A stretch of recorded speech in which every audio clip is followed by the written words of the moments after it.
Hello बच्चों, चलिए प्रश्न पढ़ते हैं। प्रश्न दिया है कि स्टायरीन में सरलता से ऋणायनिक बहुलकन क्यों हो जाता है। तो सबसे पहले बात करें अगर इस प्रश्न में मुख्य अवधारणा की, तो देखो क्या होगी। मुख्य अवधारणा जो इस प्रश्न में होगी वो होगी स्टायरीन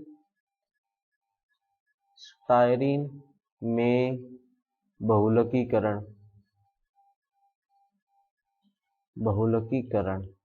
अब देखो स्टायरीन क्या होता है, CH2 double bond C6H5 N अणु लिए अपने इसके, तो क्या बनेगा देखो CH2 CH C6H5 और इसकी पावर N। ये क्या बना है, पॉलीस्टायरीन।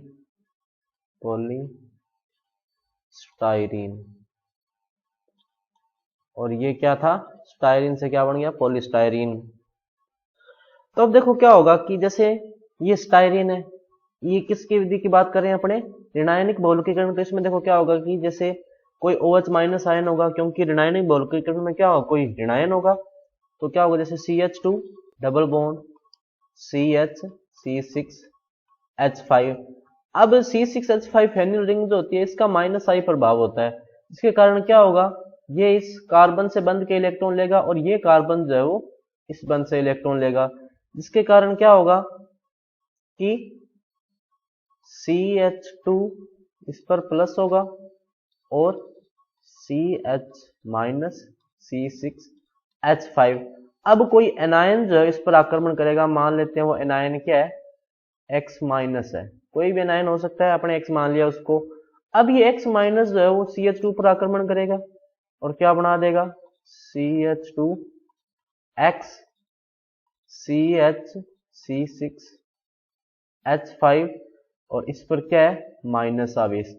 अब ये जो ऋणायन बना है या जो एनायन बना है, कार्बन आयन, ये जो है वो स्थायी हो जाता है। क्यों, क्योंकि C6H5 की जो है वो इलेक्ट्रॉन ग्रहण करने की क्षमता होती है, या ये कह सकते हैं कि इसका प्रभाव कौन सा होता है, माइनस आई प्रभाव होता है, जिसके कारण ये क्या करता है, इस कार्बन आयन से जो है आसानी से इलेक्ट्रॉन घनत्व जो है अपनी तरफ खींच सकता है और इसको स्थायी कर सकता है। अब जैसे दूसरा अणु जब जुड़ेगा तो वो देखो किस तरह से जुड़ेगा, CH2, ये X पहले से जुड़ा हुआ है, ये हो गया CH C6H5।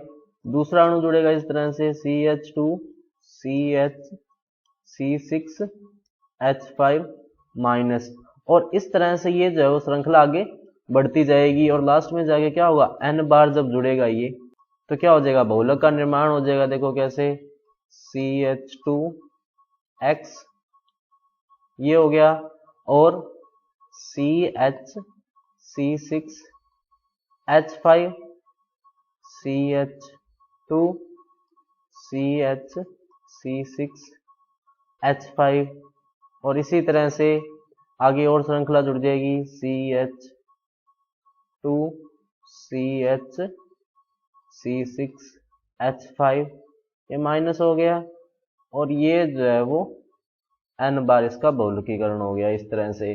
तो यहाँ पर ये फेनिल समूह जुड़ा हुआ है क्योंकि इसका माइनस आई प्रभाव है और ये जो है वो इलेक्ट्रॉन ग्राही जो है समूह में आता है, तो इसलिए ये जो आसानी से ऋणायनिक बहुलकीकृत हो सकता है। तो बच्चों ये था आपका उत्तर। मैं आशा करता हूँ आपको समझ में आया होगा। धन्यवाद।